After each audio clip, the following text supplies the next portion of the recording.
«Узтрансгаз» не ответили на запрос «Радио Свобода». Журналисты также обратились к Умарову, Ультима Групп и многочисленным государственным учреждениям Узбекистана с вопросом, каким образом только что образованная фирма смогла получить газовые госконтракты на десятки миллионов долларов. При всех этих внезапных финансовых успехах Ультима Групп является корпоративным фантомом. У компании нет даже веб-сайта, а одним из формальных совладельцев является пенсионерка, никогда не занимавшаяся бизнесом. Деятельность Ультима Групп Лимитед на газовом рынке Узбекистана прекратилась так же внезапно, как и началась. После контракта на 36 миллионов долларов Кызылкумцемент компания больше не упоминалась в государственных базах данных госзакупок. В какой-то момент после июля 2022 совладелец Ультима Групп Дилиор Каюмов передал свой 50% пакет своей 67-летней матери Матлюбе Каюмовой. Другой совладелец Ультима Групп Тухфат Анвар Хужаев сохранил свою половину. Интересно, что юрадрес компании недавно изменили, и теперь она числится в Ихчан Киала Хотел в центре Ташкента. Этот отель связан с узбекской компанией K7 Hotel Management, единственный собственник которой – брат Отебека Умарова Ойбек Умаров.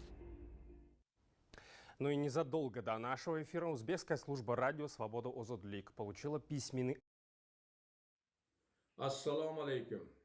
5 mart kuni korrupsiyaga qarshi kurashish Milliy kengashining kengaytirilgan yig'ilishi bo'lib o'tganligidan ko'pchilingiz xabardorsiz. Bu yig'ilishda Prezident Shavkat Mirziyoyev ishtirok etdi va nutq qildi va yig'ilishda ishtirok etayotganlar o'sha o'tirganlarga qarata aytdiki, korrupsiyaga qarshi kurashishda hashamat va dabdabani tak tomiri bilan sug'urib tashlashda, qo'porib tashlashda namuna bo'lishlaringizga ishonaman dedi.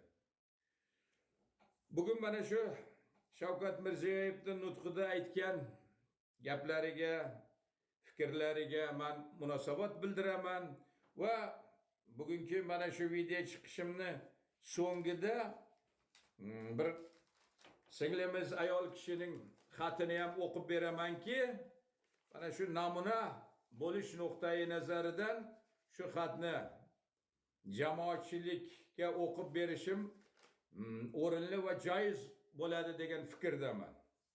Endi Shavkat Mirziyoyev mana aytdiki, korrupsiyani jamiyat tanasidagi saraton dedi.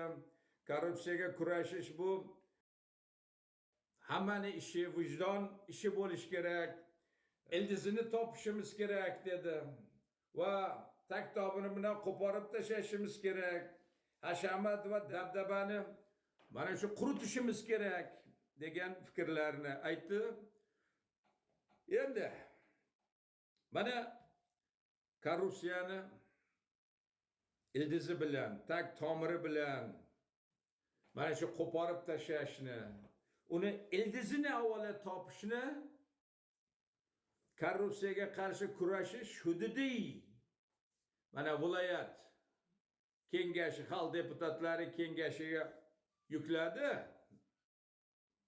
Prezident Shavkat Mirziyoyev. Bu hayron qoldim, bu qanaqasiga? Korrupsiyani ildizini topish bu xalq deputatlari viloyatlar kengashiga yuklansa. Ko'pchilik yaxshi biladiki, korrupsiyaning ildizi yakka hokimlikda. Mana shu mamlakatdagi barcha hokimiyat bitta shaxsning qo'lida to'planganligida. Ya'ni bitta shaxsning gapi qonun. Assalomu alaykum, hurmatli yurtdoshlar. Sizlar bilan men Hamid, kanalga xush kelibsizlar. Kechagi video murojaatimdan keyin menga Andijon viloyati Baliqchi tumani Chinobod qishlog'idan menga murojaat kelib tushgan edi. Va men o'sha murojaatni ko'rib to'g'risi hayron qoldim. Do'stlar, ishoninglar, siz ham bu murojaatni ko'rsangiz, elektr energiya vazirligiga bo'lgan hurmatingiz va Alisher Qodirovga bo'lgan hurmatingiz juda ham bir pik darajaga chiqadi. Ishonmasalaring, videoni oxirigacha ko'ringlar. Gap nima haqidaligini o'zlaring tushuna olasizlar. Sog' bo'ling. Assalomu alaykum, hurmatli prezidentimiz Mirziyoyev Shavkat Miromonovich.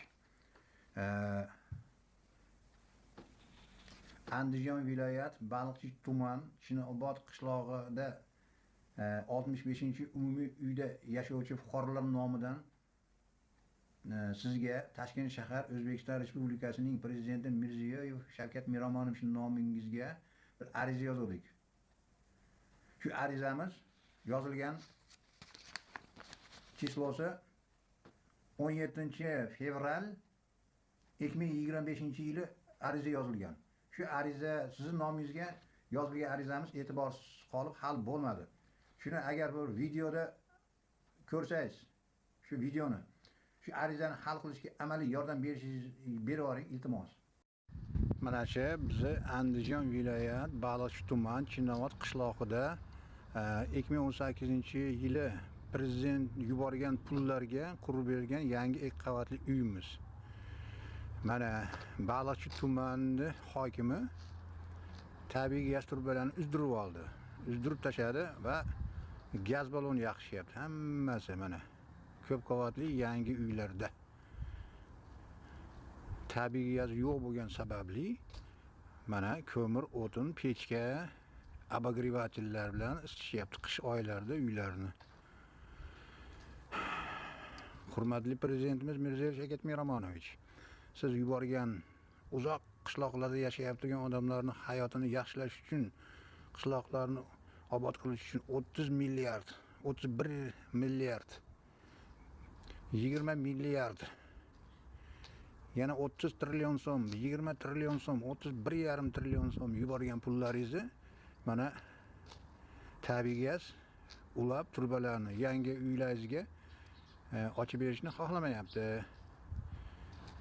Mana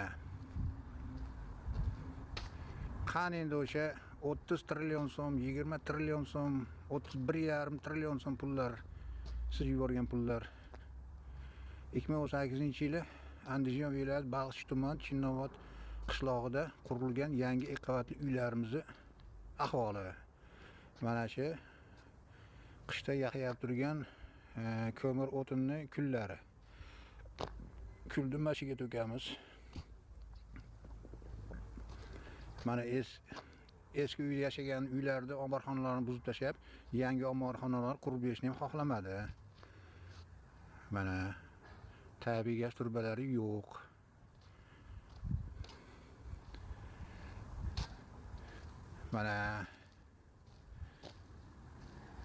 Mana shu Andijon viloyat Baliqchi tuman Chinobod qishlog'ida qurilgan yangi 2018-yil qurilgan yangi 2 qavatli uylarimiz.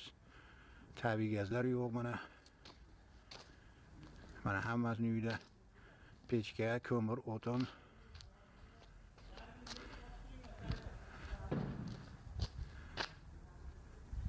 Duolar ham qorayib ketgan mana. Shu videoni internetga chiqarishga majbur bo'ldik shuni